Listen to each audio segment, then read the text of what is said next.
Hello, Mark, and welcome to DJ's Denim and Leather Show. How are you? I'm very, very good, Darren. How are you? Good to talk to you. I'm very good also, sir. Thank you very much. Lovely. Could you give myself and the listeners a little background and insight into Random Black? Yeah, sure. The band really came into inception in 1979. I wasn't a member of Random Black at the time. And there was a guy called Ron Skates, if you like. Ron was a big fan of UFO. He had his own flying V.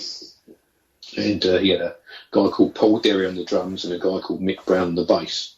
Mm-hmm. And they sort of like started, sort of garage band sort of stuff. Mm-hmm. And he was actually looking to do some kind of a colour theme like Deep Purple, Black Sabbath.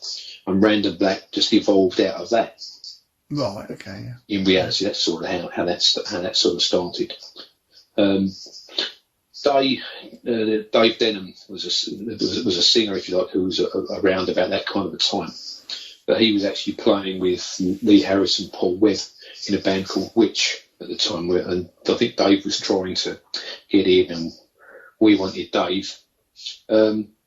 So you might know Lee Harris and Paul Webb, if you like, were actually sort of two of the three members of Talk Talk.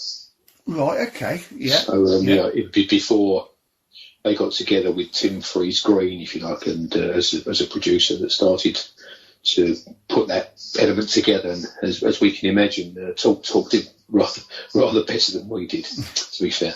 Yeah. So that's sort of opening Gambit in reality, and the band gigged around as a three-piece, as a four-piece for a little while, until such time as it became more solid with the inclusion of drummer John Blanford and Andrew Scrimshaw on the bass. So the band then evolved, if you like, into 1980. Grim on the bass, Johnny on the drums, Dave Denim on vocals, and Ron Skates on guitar. So again, at this point, I'm still not a member of Random Black.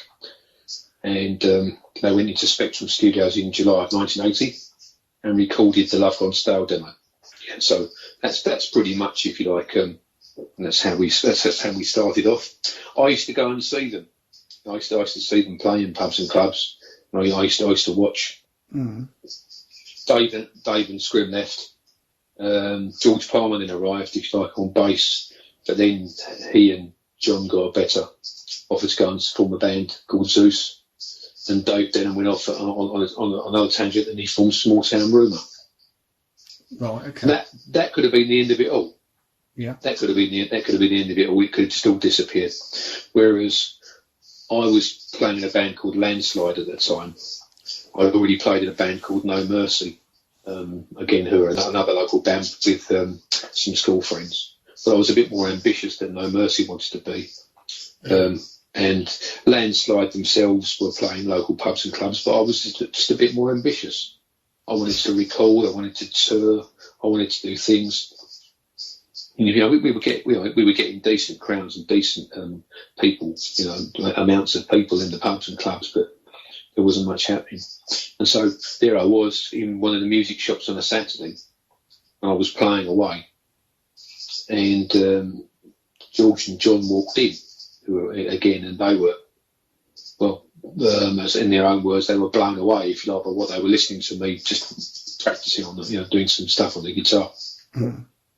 And next thing they just, look, we've got this band Random Black, it's in transition. Would you be interested in auditioning for it?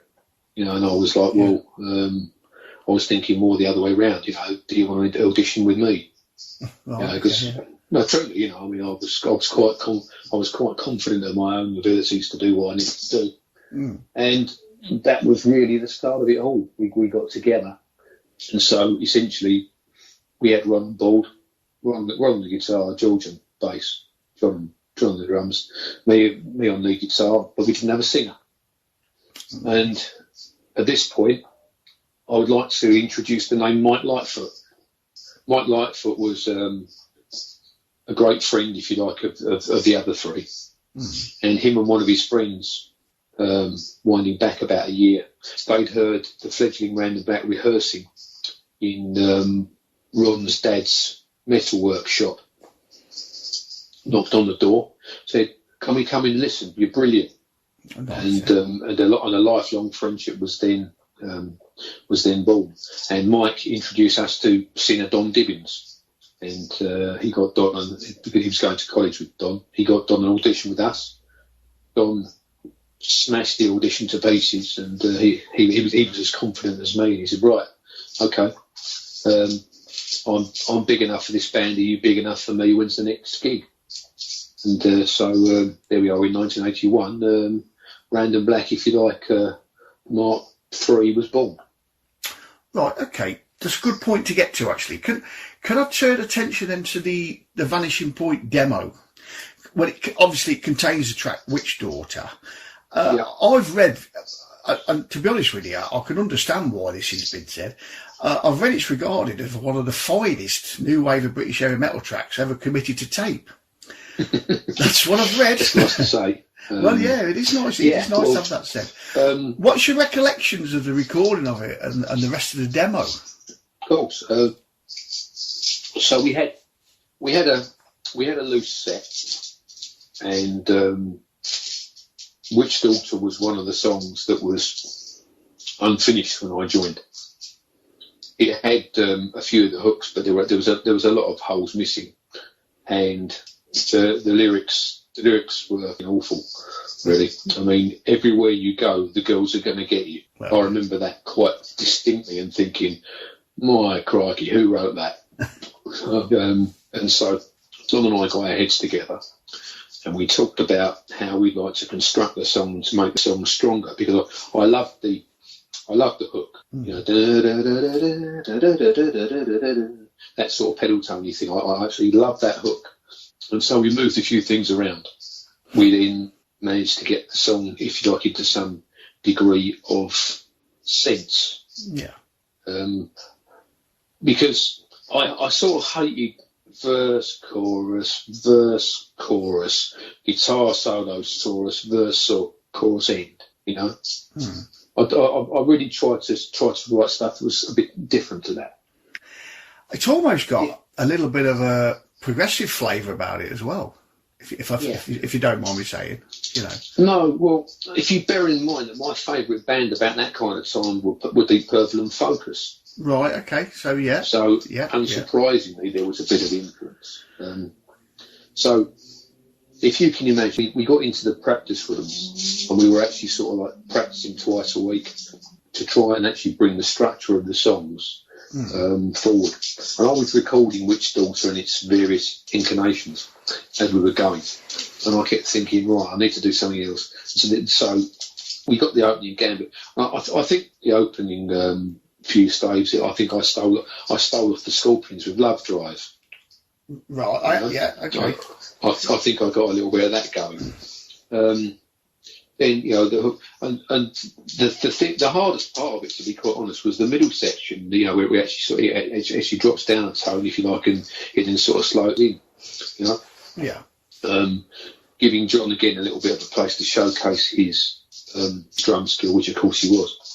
So we got two songs. We've got Witch Daughter and we've got Fool's Paradise. And we rehearsed and we practiced them, so that way when we actually went into the studio, there would be no time wasted. Yeah. Because I'd recorded before, you know, and the idea was not to go over. Yeah. So we got this booked, and then we secured a gig with Samson and with Lionheart the week before. Okay, yeah. So so what actually happened was it was an incredibly weird gig to do, because we were first on, of course, then Lionheart, containing Dennis Stratton, of course, him of ex-Iron Maiden, and they were considered to be the first heavy metal supergroup, weren't they? Yes, yeah, well, yeah. And of course, we've got Samson as headliners. So there's a bit of frisson going on there, because, as we know, the worst kept secret on God's earth at the time was that Bruce Dickinson was going to Iron Maiden. I mean, at the time, you know, anybody that didn't know was either dead or like the New Romantics. Everybody knew this was going to happen. It was a done deal. So you had this sort of like this thing going on. So you got Dennis, who's just come out of Maiden. Bruce was just about to go to Maiden. So the backstage was a bit interesting, as you can probably imagine. We did a great gig. It was on a local patch. We got an encore. We shouldn't have got an encore. The Lionheart Boys weren't very happy with that. But anyway, we knocked it down. Bruce, Chris, Alima, and obviously Paul Sampson were lovely to us. Thunderstick did his usual thing, growling at everybody. Bless him. Barry's a good lad, to be fair. So we did that gig. As you can imagine, well, I've still got a tape of it here. I mean, I've got to say that we had a very partisan crowd anyway. Who came to see us, and so I've sort of set the scene as to how the session was going to go, and we went forward for the recording, and we got Matthew Fisher, the Procol Harum keyboard player, producing it. Oh, well, Matt was brilliant with us. I bet. He was absolutely brilliant with us. This is the fella who wrote White Shade of Pale, or half of it anyway. Yeah. So you've got this fella, and I'll be quite honest and say, a confident guy that I was pretty much in awe of this fella. You don't write a song that sells 11 million copies. No, right? No, absolutely not. If you're rubbish. Yeah. And so we came in and we sat and we discussed, we played him some tapes and said, look, this is what we're looking to do. We haven't got loads and loads of backing vocals and bits and pieces. If you can capture the essence of the band, the rhythm section, then the rest of it will take care of itself. So he was very, very clever and very, very clued up with miking up the drums and making everything sound live. Yeah. In John Blanford on the drums, we had an incredible drummer. I was always worried that he'd get poached by somebody, because they'd hear him play. And if you actually listen to the sessions, his drumming is particularly excellent, and he gave a sterling performance that day as well. And Matt just did everything right for us that day. We did drums, bass, guitar to start with. We put that down in one hit. Anyway, he made us do it again, but we went back to the first hit because the first hit had a bit more fizz to it. And as we do, and then we started to drop things on top, in the same way that we did Fool's Paradise as well, which is one of George's ideas. I mean, essentially Fool's Paradise was a bit of a piss take on his part, because you can actually sort of hear the sort of disco Fool's Paradise. And the two songs went down in no time at all, and we had essentially an awful lot of time left.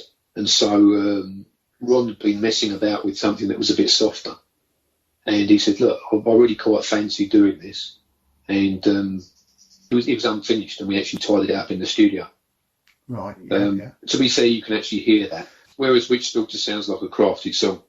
Lost Child sounds as if it needs keyboards or something like that to it, to me, when I listen to it now, That's interesting, right? Okay, yeah. And I can actually remember the guys had gone to lunch, and I was still sitting in the control room, and Matt was messing about with some echo and some different types of reverb and things. And all of a sudden he just turned to me, he looked at me, he said, Mark, this is really, really good. Oh, that's fantastic. And I was like, wow. You're just incredible there that somebody as famous as him. Yeah, for him to say that. Was just, and I just wish I could have recorded that. That would be lovely. And so he said, right, what I want to suggest to you, he said, is take it home, don't listen to it for a couple of days, then listen to it again. Yeah. He said, we'll come back and we'll do a bit more. We were like, no, it's all right. It's all right. He said, no. I said, look, trust me. Go away. And of course, it was on in the car on the way home. It was on when I got home to the house. Yeah. I promise I won't listen to it. Now, you can imagine, can't you? Yeah, of course you are. Yeah, you're proud of it. You're proud of what you've done. Oh, yeah, absolutely right. I mean, it was the second demo that Black had done. It was about the fourth time I'd been in the studio. Yeah. And I was very, very proud of the end result. Right then, Mark, we're going to have a listen to our first piece of music then. Could you tell us what it is, please? This is Witch Daughter from Round the Black's Vanishing Point demo, produced by Matthew Fisher of Procol Harum.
there any plans at the time to self-finance a single, as a lot of bands did in that period? Yes, is the truth. What happened about the time was we looked on at some local bands. So, for instance, Crucifixion. Yeah. Good friends of ours. Crucifixion self-financed the Fox and Death Sentence, and the Fox obviously got to be quite a collectible new wave of British heavy metal song. There was another local band called Paddy Gap, who again did Under the Sun. Of course, the infamous Soundhouse tapes by Iron Maiden, of course, were doing the rounds at the time. Yeah. The Leopards as well were just done Wasted, if you like, on their infamous Bludgeon Riffola. Yeah. And so they were doing all that. The thing that stopped us doing it, I think, at the time, getting some of the money out of the boys was like getting blood out of a stone. We didn't have management backing that had money. We were just a bunch of kids really, 19, 20 years old. I think John was still 18. Don was at college, so we didn't have a tremendous amount of money. Yeah. The thing that did it, that really made our decision, if you like, to do something else, was that the thing that seemed to be making or breaking an awful lot of bands out there were these compilation albums. Yeah. And so you had Metal for Mothers. Yeah. Which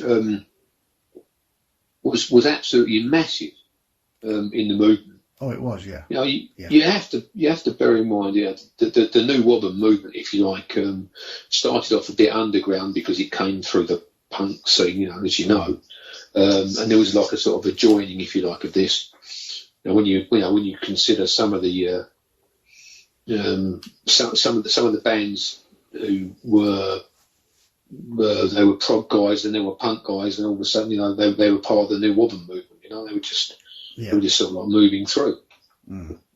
But anyway, so you had that. Our good friends Prowler again were on one. Our good friends Bastille were on another. This is why we made decisions to do certain things. Yeah. And what we wanted to try and do.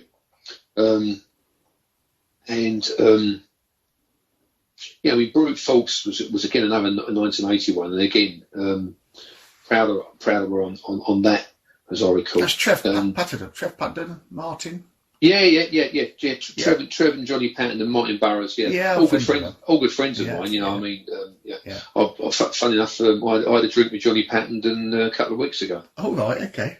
Yeah, Trev's not in the country. They're in Dubai. Trev and Martin. They're in Dubai. They're in Dubai. Yeah. Trevor and Martin are, but very good friends of mine. And Bob Harding, who drums with my band Beggar, he was Prowler's last drummer. Yeah, great band. There was a track featured on the Metal Warrior compilation released on Ebony Records. How did that come about, Mark? Well, the Vanishing Point demo had started to gain quite a bit of traction. It was featured in some of the heavy metal charts. We were selling them at gigs, and we sold, I wouldn't say thousands, hundreds. And, we sent them off to John Peel, we sent them off to record companies, etc., etc. And as these things tend to do, they do tend to get around. Yeah. And we got contacted by Ebony Records. Anyway, Ebony Records were, they released 3 or 4, and they had a few decent artists with them, like Shy and Liar Drive and people like that. Chateau, yeah. Chateau, yeah, exactly, So those kind of people, if you like, on there. And the guy there, Darryl Johnson, was unbelievably persuasive in getting us, because at the time I was still thinking about the self-finance single. Yeah. And he said, look, we usually charge bands to come up here and play, sort of thing. We're not going to charge you, to get on this. We really, really want you. We've got a state-of-the-art studio. We've got a kit that used to belong to Ginger Baker. We don't left it up. They're beat to shit. With that, my thought was, okay, all right, we'll talk about it. We talked it through. The guys were obviously a bit more in favour of doing that because it wasn't actually going to cost them any money. Much as it sounds crazy now, at the time, we didn't have that kind of money. Because I think only two of the five of us were actually working. I will also add at this point, Ron had left the band. Ron the guitar had left the band. Right. He had him and his flying V had departed. He had a lot on at work. He had a lot on at home, and he parted off. Again, not knowing him, he just left. We got a guy in called Steve Adams, just come out of a band called Speed. Steve was a bit younger than us, and I think at 15 years old he'd actually recorded with Speed, but of course contained a certain Bruce Dickinson on vocals. Right, okay. And so they'd done, I don't know, about 20 gigs locally, so they'd done that. But Steve was quite he was quite flamboyant with his stage presence, and he used to really own the stage. Again, another flying V user, and had a technique beyond his years. And after Ron had gone, he was a straightforward shoe-in, Steve, a bit younger. Yeah. So again, we did about another 30 gigs or so. Then the Ebony thing started to rear its ugly head, and Steve got a bit of stage fright, which if you consider sort of how flamboyant he was on stage, was quite amazing. And so he dropped out, and we then got a guy called Ray Frost in, and Ray Frost again was a very, very competent player, much different to me.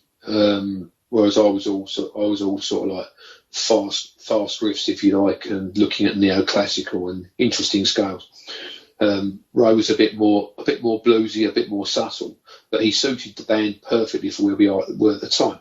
Yeah. And so Ray came up to Hull, if you like, to do the do the Ebony session. And when we got to Hull, we discovered that his state-of-the-art studio, the state-of-the-art studio that Ebony, in actual fact, was in the middle of a terraced housing estate. Oh, blimey. Right, okay. I know. So this state-of-the-art studio sort of thing, if you can imagine trying to drag sort of like Marshall stacks and bass drums and bits and pieces through a bloke's house. Yeah. Right? Yeah. We ended up not doing that. We ended up having to improvise. I was really quite unimpressed with the kit that used to belong to Ginger Baker. It looked like it had been chucked down the stairs, and when we actually got in the following day to actually do something with it, the whole kit itself sounded flat and dead. Right.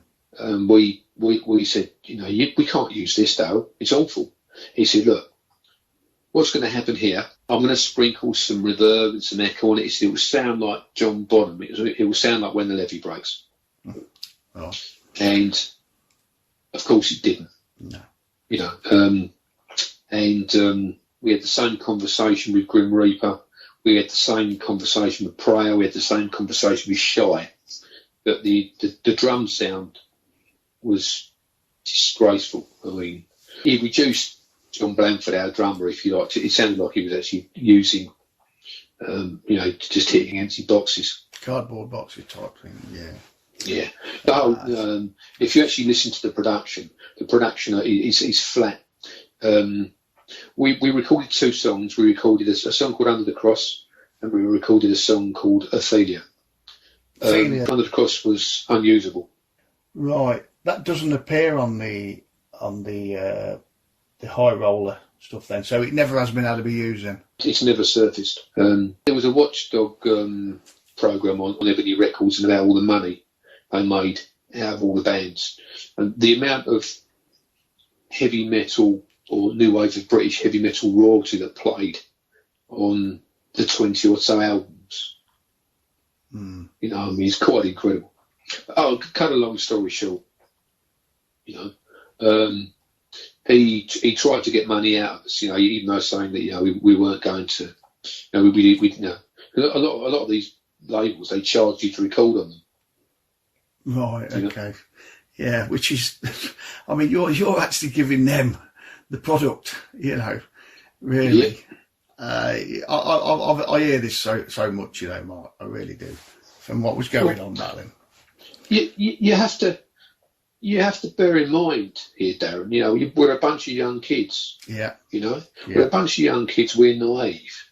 You know, he's 10, 12, 13, 15 years older than us, and he knows what he's doing. We're just a bunch of young guys, you know, that want to get on. You know, he's going to do this, he's going to do that, he's going to promote it. He's going to, you know, sort of give us a, you know, sort of a. He's going to give us an advance, you know, on the royalties and this and that and all the rest of it. Yeah. You know, we never saw a penny. No. Not a penny of it. No. You know, and he made so much money out of all these people like us. Mm. And obviously, by the time, you know, we actually really realised that where it was going, it's too late. Yeah, yeah. Yeah. I mean, half the time, these people were meddling in band lineups as well, you know, saying that, oh, well, you need to replace so-and-so, which, you know, and you're talking about guys that were great mates, you know, it's heartbreaking to what was going on, you know. Yeah, and, you know, we wouldn't have played that game. No. You know, I mean, he didn't actually do that, but, you know, we had quite a solid lineup. Mm. You know, you actually sort of, you know, you actually sort of listen to any of the stuff we did. You know, there was nothing there that you could listen to. You could sort of, you know, I mean, it's fair to say that George Palmer and I, the bass player, and I did not get on in Random Black. I mean, we really didn't get on. Okay. You know, I mean, you know, don't get me wrong, it never came to blows, but we didn't like each other. But I respected his competence, if you like, on the bass. Yeah. He actually said at one time, he said, you know, I think you're a blinding guitarist, Mark. I don't like you. I know. Yeah. Just, what do you call that? A backhanded compliment? I don't know what they call that really, but no, I don't know. So that really, if you know, was the story. You know, we were gigging, we were gigging around and, you know, doing those kind of things, the usual thing, you know, in the back of the van here and there, and the album. Yeah, it didn't really do anything for us. If the truth is known, no, we it gave us a product which was better than just a cassette tape. Mm. But that's about it in reality. I mean, you know, I mean, all it did. The end result is utterly awful, and you know, it's fair to say that. It doesn't get played very often by me. How long was Random Black actually active for, and what came next once the band ceased? Okay, Random Black were active from 1979 to 1985. And after the Metal Warriors sessions, if you like, in 84, probably then the writing was on the wall. We were very, very upset with the way that the actual production of the album was, and we decided what we were going to do. We were going to go back into the studio, if you like, and record 4 or 5 songs that we liked. We recorded some basic tracks in Southend, and then we actually finished them off in Kew at the Kew University studio there. At this point, Ray Frost had left the band. Keith King had come into the band. He left the band. And so it ended up with me playing all the guitars on the last sessions. Oh, okay. And I was, at this point, beginning to lose interest would be the wrong thing to say, but I suppose I was beginning to get fed up with the whole band people leaving and joining and leaving. Being the main man of the instrument, it was down to me to teach people. Yeah. The other parts. The parts were not simple. You know, we were using an awful lot of interesting scales. Frisian, Mixolydian, Because harmonic minor, stuff like that. A lot of the other guitarists hadn't really come across these kind of things, so at times it was a bit of a trial to teach them. So after Keith King had left, I then said, "Now let's go in and record." We went to record, and the first sessions had Don on vocals, and the second sessions had Tony Tompkinson from Bitches Sin on the vocals, and Tony did an absolutely incredible job. Okay then, Mark, we're going to have a listen to a second piece of music now then. Could you tell us what it is, please, and a little bit about it? Sure. This is Catch 22, which is taken from the Keel studio sessions that we did in 1985 with Bitches Sin vocalist Tony Tompkinson on lead vocals.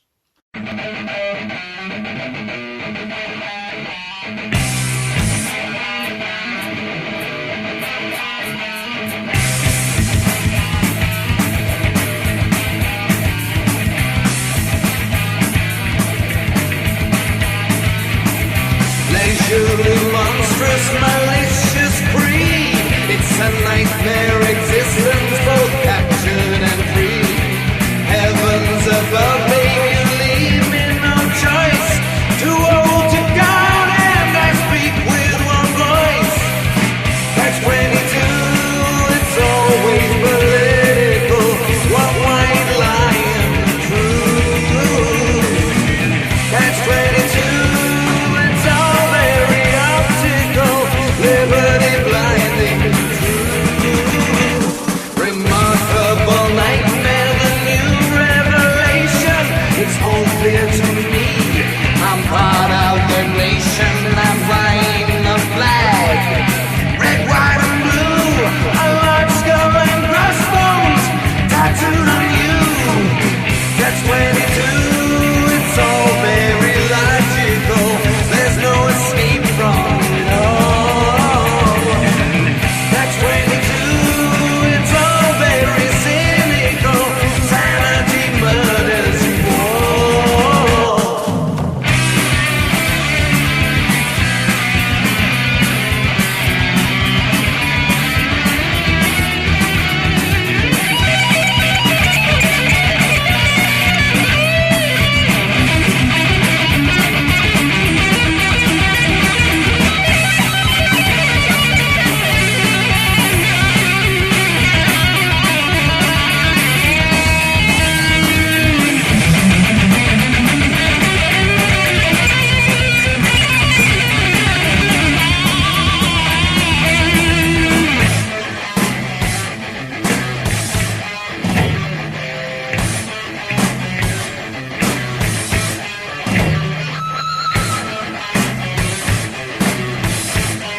And that was really the Brandon Black's last stand.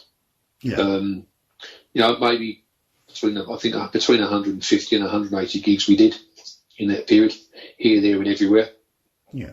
And about this time, my friends in Crucifixion were having management issues. Pete Morgan, who plays drums, and Chris Mann, who plays bass, they were beginning to have issues. Right. And they approached me. And the idea was to form an alliance between Random Black and Crucifixion.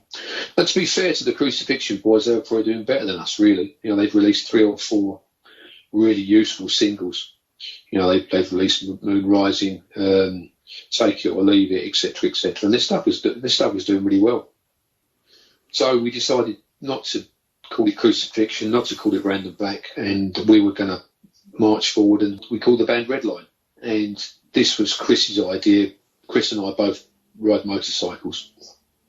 Redline being the end of the red count, you know. So we thought we'd get together, and we'd nip into the studio and record a couple of songs quickly and see if we could get some interest for a single. Right. And that's pretty much the starting of Redline.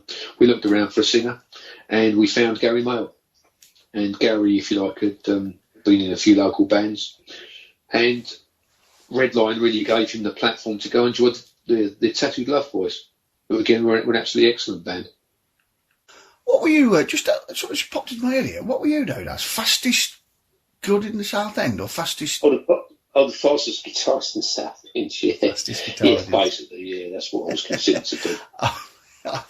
I have been doing a little bit of reading up, you know, and I thought, hey, I've had worse things said about me, mate. That's for sure. Well, if you listen to it, if you listen to the solo in Out of the Black, you'll get the idea. Yeah. You know, I mean, basically, you know, I mean, I used to tone it down a little bit in the studio, but you know, I was quite quick back in the day. You know, when that was sort of around, and I quite liked all that. You know, Elvin Lee and all those kind of people. Okay then, Mark, we're going to have a listen to the third and final piece of music then. Could you tell us what it is, please? Okay. This is a song called Out of the Black by the band Redline.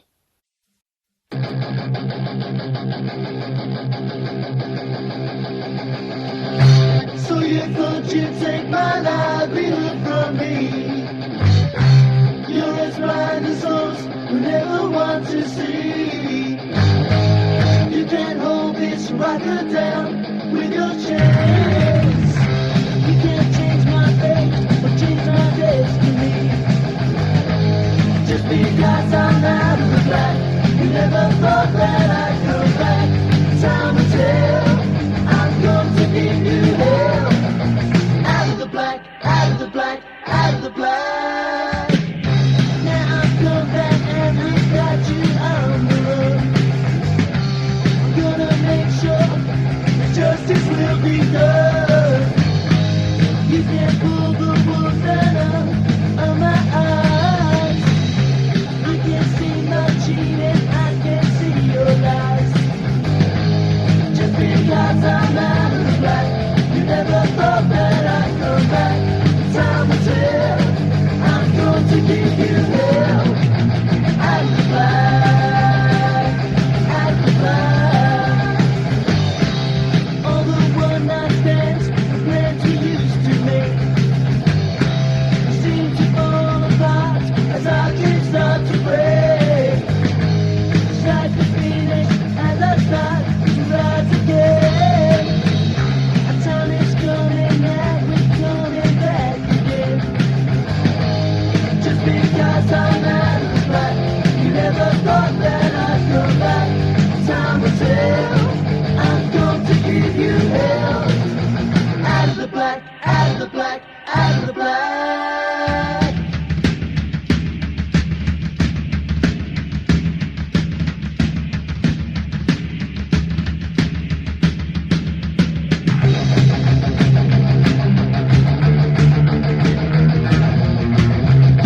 So, Mark, have you got any messages out there for the fans of Random Black and Red Line and people that are continually listening to the music that you made with the groups? Yeah, I'd like to say to the people, if you like, that listen to the music that we wrote around the time, an enormous thank you to everybody who listened, who came to the concerts, who bought any of the stuff that we recorded when we wrote.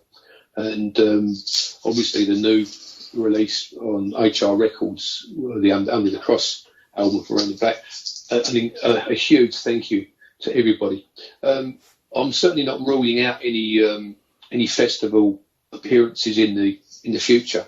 The lineup might be a little bit different, if you like, but certainly the content of the music is going to be as good as it always will be. And again, certainly it appears we are quite big in Poland and Germany. And so I'd like to say a huge thank you for all those kind of people too. So then, Mark, I'd like to thank you for taking time out to talk to me on DJ's Denim and Leather and talk to me about Random Black and Red Line, and wish you all the best moving forward. That's really, really kind of you. And again, it's been a privilege talking to you, and look forward, if you like, to listening to DJ's Denim and Leather show in the future. Let's rock.